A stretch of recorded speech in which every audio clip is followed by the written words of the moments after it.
Ndeko balandia canal Congo Télévision, balandia Radio Liberté Kinshasa, bino ba bozolanda biso na Dudu Mutiri TV na internet. To pesi bino mbote pe matondi na ndenge bozali toujours prêt pour na kolanda émission na bino grand plateau ya mkona lelo to beta masolo na makambo ezolo kana mboka na biso République démocratique du Congo mi peja na Kinshasa, débat makambo etali ba saut de mouton. Comme ya mbutu saut de mouton mbongo ebimaki makuta matiami na poche mabenga ya bato makuta masali sokinini tout ça et autres ça la moi passe mingi parce que transport comme passe na Kinshasa ba demi terrain bato comme ko longanda ku 5 heures comme musala 10 heures il faut longa 4 heures pour comme 8 heures et comme passe mingi pona ba kinwa bazolo belango et autres ça la bien té loko liboso yango wana ya mi ba lepe makambo etali mobilisation de recettes. Discours depuis la transition, mobilisation de recettes. Les lots, mobilisation de recettes. On a frontière, il faut 4 taxes. Mais banda on a tiré l'eau, décision et zoma depuis. Est-ce que là vous allez appliquer mon côté? Mon 30 services dans la frontière, 40, 100, 200. Alors, qu'est-ce qu'il faut pour finalement loi mobeko moka et tout ça ma trouver un peu le solo wana makametali pe kini bopeto. Opération kini bopeto. To komi wapi lelo ba wibu mesa baza suspendi est-ce que zali ba décision kitoko ya ko saluer ba nuisance sonore ne salma Kinshasa wa il faut to le belango pe na masolo ya mkona lelo pona ko beta masolo na nyoso to yambi bongo oyo ubane ko benga biso à tout moment ça yo kwa zali na mwa nginzi ninge moko benga kamelelo asepeli quand même ko ya finalement ayi mwana mboka Désiré Mbonzi wa Mbonzi azali député provincial moponomi ya commune limitée à Kinshasa, président groupe parlementaire MLC dans l'Assemblée provinciale, Azali secrétaire national à Talima Kamoya, mobilisation au cadre de l'Isanga mouvement de libération du Congo. Naïde to beti masolona, honorable Désiré Mbonzi, mbote. Mbote mingi jamais der liboso, mbote na bande kokaso, ay baza ko sala pa na CCTV, mbote na ba militant, petit ba militant ya MLC, mbote na ba congolais, pe ba congolais baso, boyamba mbote e outil et pas il a yémé somi école kumu ya Congo mwana mboka Jean-Pierre Pomba Kombo prophète politique maître d'école Uta Michel mbote neza kama mulaiso alikopesa mbote nzo kata msu 3 minutes pois mbote ya solo ozo ka 3 minutes pesa mbote uti Bruxelles uti intérieur uti wapi izo kama tami moi mkole benia ozo kila ngizi ou bien ngizi ya solo ngizi kokoto kotala kososolo koyoka ndolenge mboke za kotambola po ngonga mususu biloko za na moto ebeli na hotel yo timisa pina kati yo ziki tope otina monoko le muziki okolia malamu te actualité ya mboka toze kotala yango kosangisa yango pona kokoka komanyola yango malamu ilongo na bana mboka toza à pleine vacances parlementaires il va députés provinciaux nationaux vous avez vacances parlementaires ça fait pas sénateur na kati na vacances wana toyoki olansaki initiative moko munene kafuka kuna na Kingabwa et pas wapi finalement au bureau pour ebele bazana bureau tele Kinshasa ezali bongo mon bureau initiative wana ya nini club 93 iyo oui on kama ko yebisa bande ko bazoki libaku ya ko yate na milulu ba comprendre vision ya club 93 eza nini club 93 eza bongo lisanga liuti na likanisi ya numero tozalaka na yango na tango ya campagne bato bayeba kingai na numero 93 yango tolobi bayebaso bavota kingai na numero oyo wana bayebaso bazalaki pe na makanisi ya kovote ngai kasi bakati bango tosangisa bango on a intérêt ya circonscription limitée au moins na slogan monene ya club 93 ezali vivre la commune délimitée. Parce que ça moi vivre. Au niveau de la place. Toko kakobika solo ndenge limité singisami. C'est-à-dire maso ma limité, biso to profiter na yango. Ba na limité, ba sepela na limité ya solo. Na ndenge singisami. Na lancement d'activité, ya inauguration na mono kiguna drapeau MLC zo pepa. Oh mama ko mafuta ba invité ndenge na ndenge bazaki wana. Mama ba parti ya muke ya MLC. Ezali mwana botami na kati ya MLC. Ezali le député a signé ko sala na circonscription na ye. Pe pour na litomba ya parti politique na ye. Lokola ngai na litomba ya MLC. makanisi maso ya club 93 mauti bongo na philosophie pe idéologie ya MLC pe mitindo ya président national Jean-Pierre Bemba Gombo po ya lobi député yo esengeli tango baponi yo ozalaka tongo midi pourquoi na population na yo esika baponaki yo pongite tina wana tolobi te totosi mibeko ya parti lobi bongo peza isolo lisusu na assemblée provinciale biso kuna peza mitindo soki ozokende bapesaka mokanda oyo yo okosala na yango na vacances parlementaires nini yo okosala mpe ntango tokozonga tokopesa rapport tala na circonscription na ngai likambo songolo maebotunaki réponse yango oyo na yango esengeli ozala na bango okosala na balabala te esengeli ozala na bureau alors bureau wana yo osoloyaka na banani baantene na ngai nyonso oyo bazali na MLC baoyo bazali mpe na kati ya club na 93 bango bayewana baso tozalaka na bango chaque jour mpe mosusu bayebi kobakisama mpo bazobakisama ebele eloko mosusu okangisa bato babi mwa mikolo badepute kaka profession ya MLC boza mitano bino na baactivité mingi eza lokola bokangi soko Kinshasa lokola boye MLC drapeau MLC sekele eza nini sekele ezali kotosa mibeko ya parti kotosa idéologie ya parti Bemba pembeni na peuple MLC kati na peuple kati na MLC na yango biso tozali baye makanisi ma Jean-Pierre Bemba makanisi ma MLC maze kolekana na nzela na biso ntango bozokita bino moko biso bajournaliste na koloba ya biso te bino moko kosala auto évaluation baeko bozoyoka na cité mpona oyo bozosala ozoyoka nini esengo bosemo mpenza ya solo iyo esengo eleki bato mokolo tofungoli kabine na biso na Kingabwa totie club 93 totie photo yo mona moto azoleka na tali aluki kala wana bozalaki wapi azoya kotuna yo na kanda kala wana bozalaki wapi osali malamu nzambe apambola yo aya koti na biro avandi bwenge esengeli kozala ngai nakoya dans 48 heures bamama bapapa bilenge me natali na yobi te eza ya solo tosala likambo moko ya litomba monene epe tokokoba kosala yango na circonscription na biso soki moyen ezali tokofungola mwa liso moko na mondele tokofungola mosusu na mososo tokofungola mpe mosusu na ndanu mpe na salolo limite eza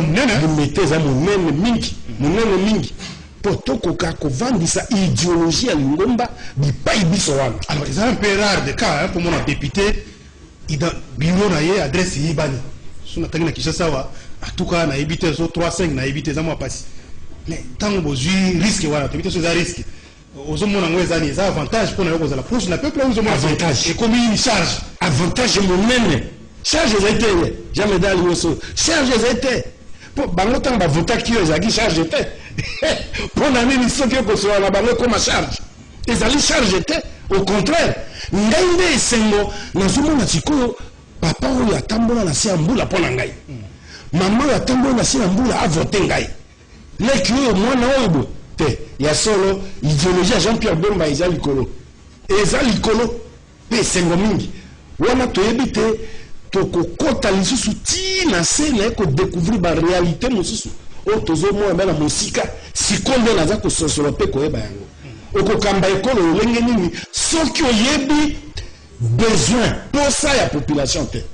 me ngai sikoyo nayebi yango mingi mpo bandeko bayaka butu mo ekosolola na ngai eza na banque de données ya makambo banque de données na maboko na ngai alors parti ezwi mpe ekozwa banque de données wana mpo na mikolo nzai koya alors kala te bozosala babengi rentrée parlementaire je crois le 30 mars 30 mars bosala rentrée parlementaire lelo so babi désiré mozwa mozi o régime ba problème ya Kinshasa na uti kuloba makambo ya ba taxi wa na uti kuloba makambo ya ba ya Kilibo Peto na uti kuloba makambo ya ba saut de mouton na liboso kota makambo ya saut de mouton makambo ba taxi c'est vrai que Doudou a proposé biso interview ya mwana mboka Sele et ko le capé na kata émission to version na parce que ils ont touché secteur na ye et za makambo saut de mouton to pe makambo ya mobilisation ya recette tant nous avons l'assemblée na rentrée parlementaire et là on nous zui pour représenter pour les lots nous allons quoi souci à population ils ont bête à population Kinshasa ville ya Kinshasa ils ont un problème moko crucial. Crucial. Nini. Tout le monde ko yango to kebaka te. To zalaka na yango to sosoloko te.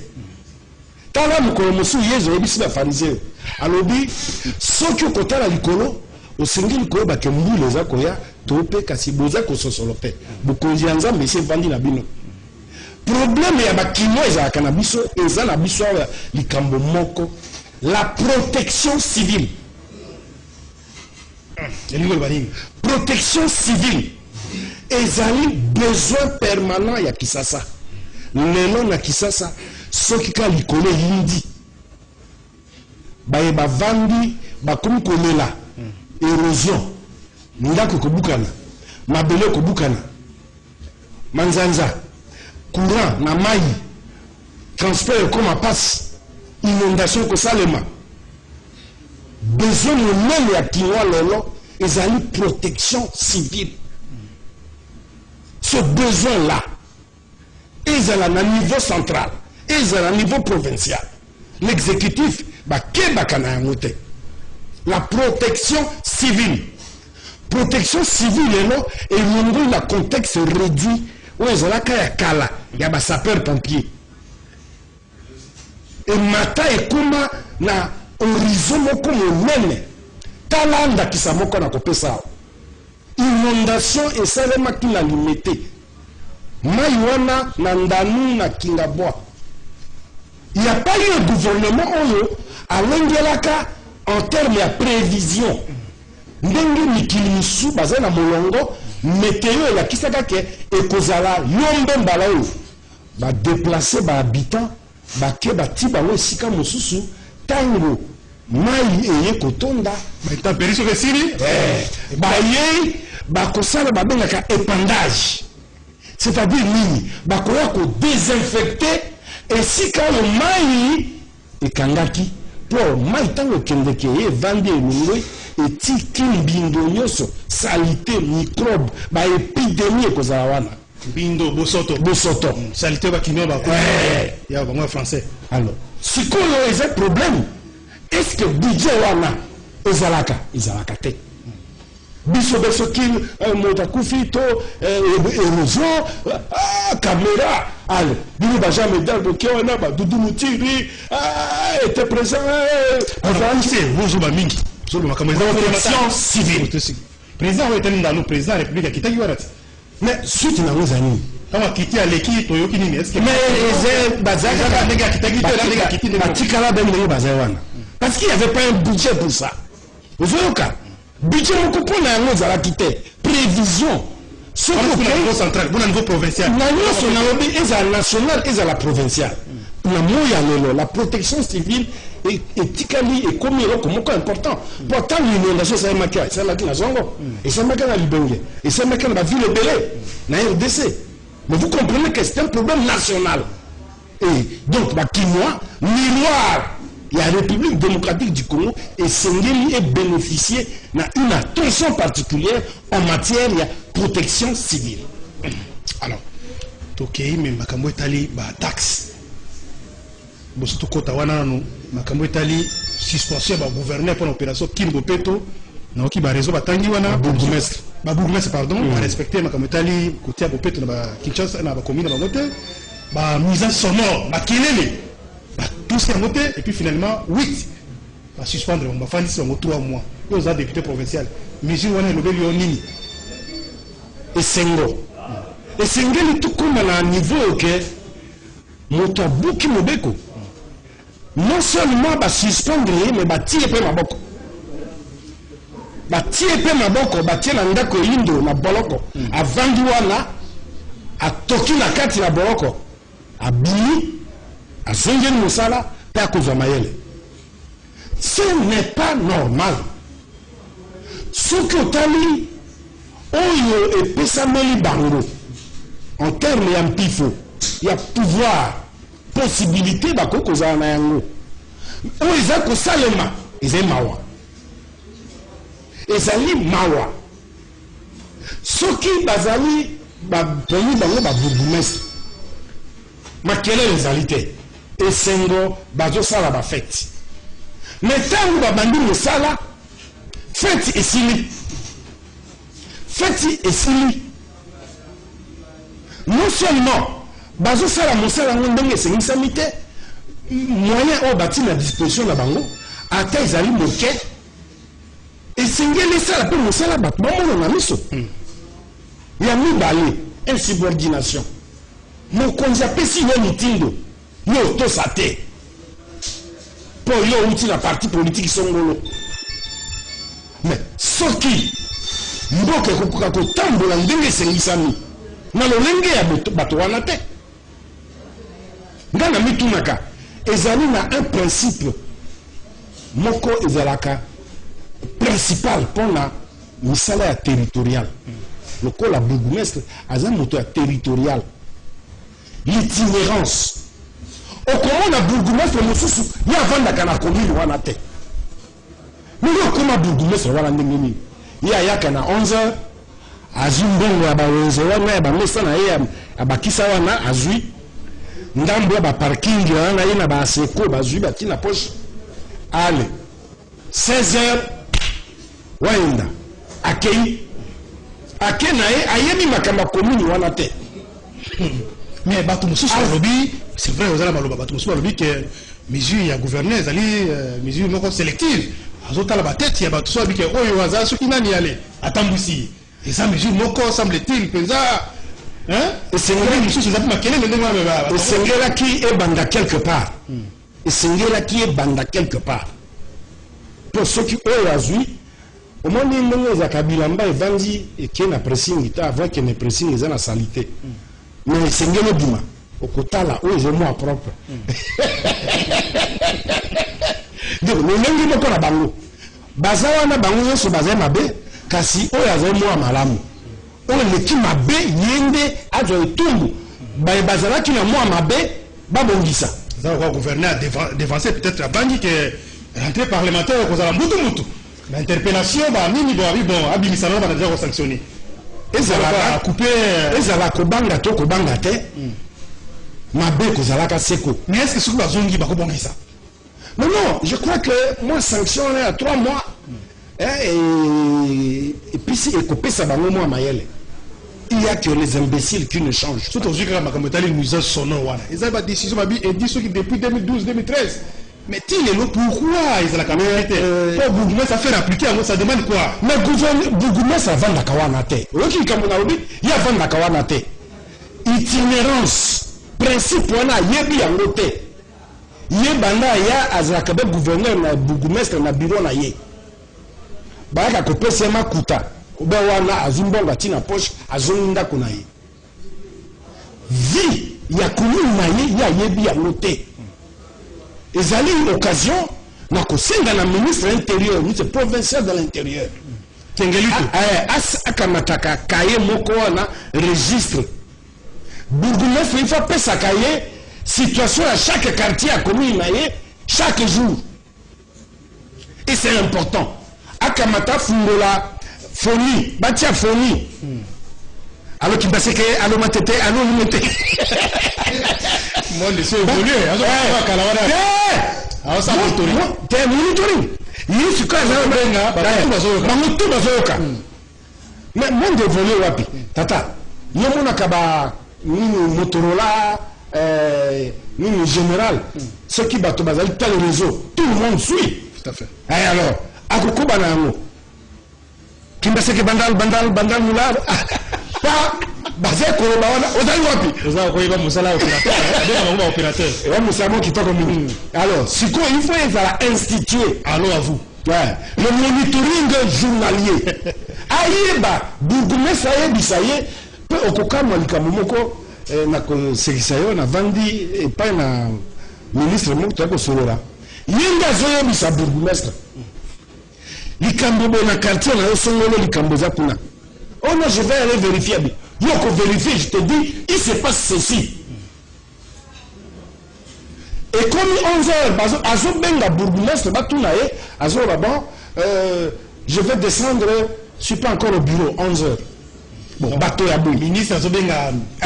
bourgmestre ministre azali préoccupé point après ça rapport mais voilà nous avons ministre aza préoccupé alamuki na ntongo mbula ebetaki na buta dai mboko ekomi protection civile eza garantie te tokoyoka sango ya milelo abenga ayeba likambo elekani na commune wana bourgmestre ayebi nano te mais c'est grave ça. Alors tozokoma masolo ya grand plateau ya mokona lelo nazo rappeler bande balandi biso na radio to yambi bongo na mboka Désiré Mbonzi wa Mbonzi azali moponami ya ville ya Kinshasa boye azali mokona balobeli ya MLC chargé ya mokona ba communicateur et puis secrétaire national tali makambo ya mobilisation tozobeta masolo ya mboka makambo susu makambo ya ba taxe ça va décision depuis 2004 de ça décision à la transition plus question taxe à l'état la frontière les cas au-delà il y a 4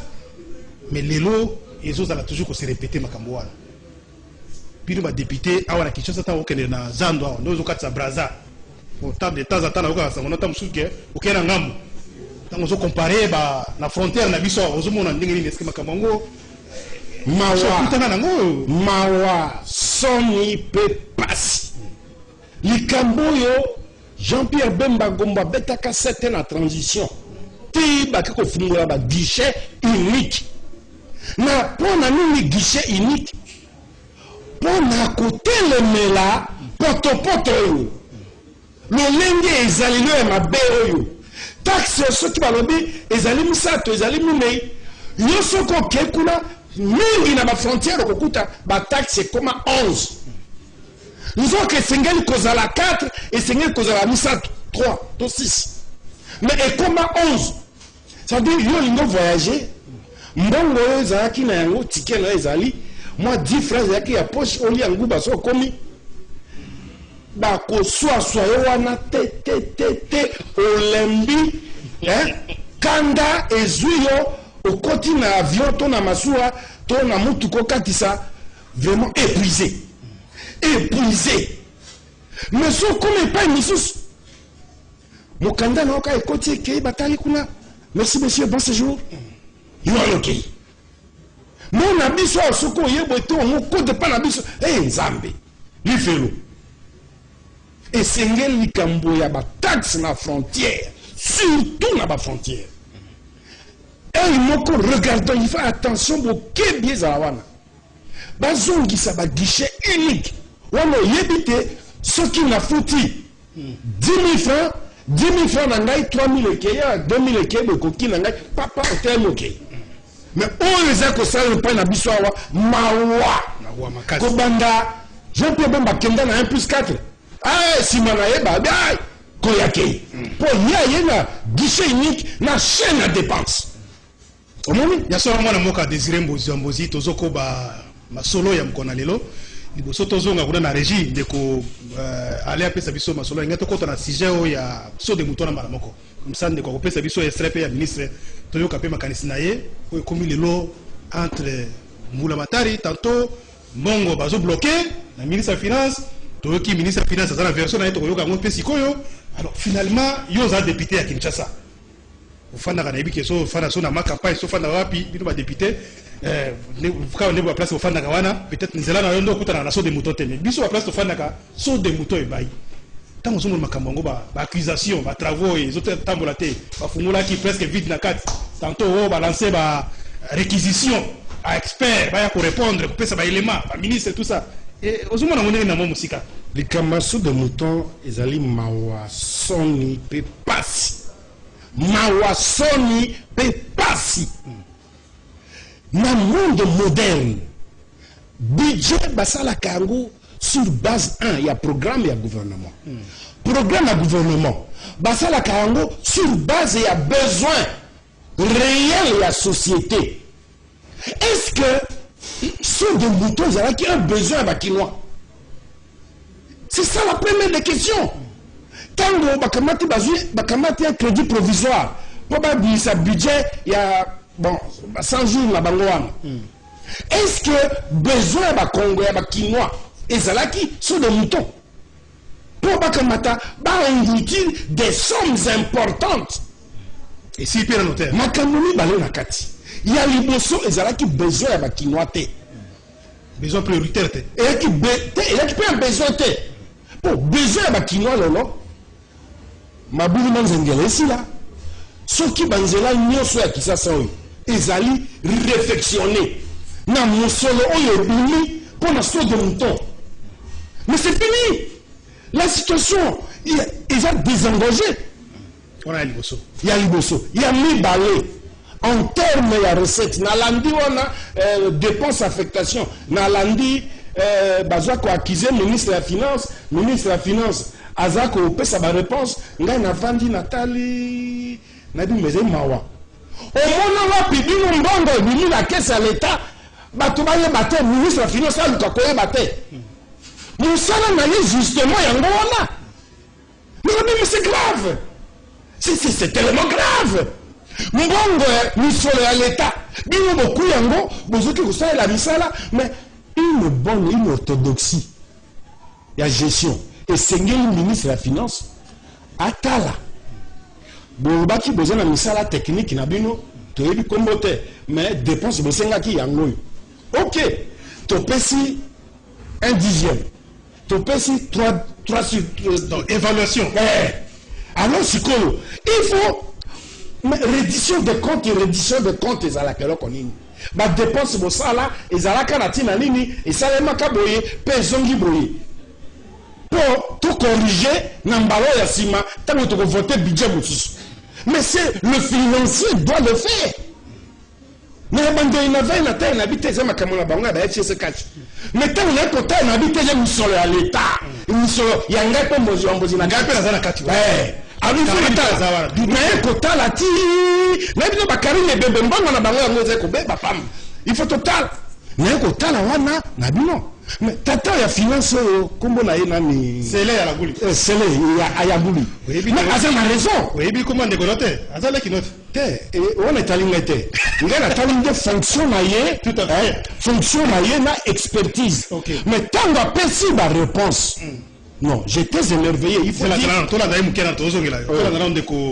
C'est à la goule to vie extrait a proposé sur la production par Doudou Moutiri to la nana oye azo pesa deux aspects makambo baso de mouton na makambo ba taxe ne to kozonga ndeko désiré wa mozi a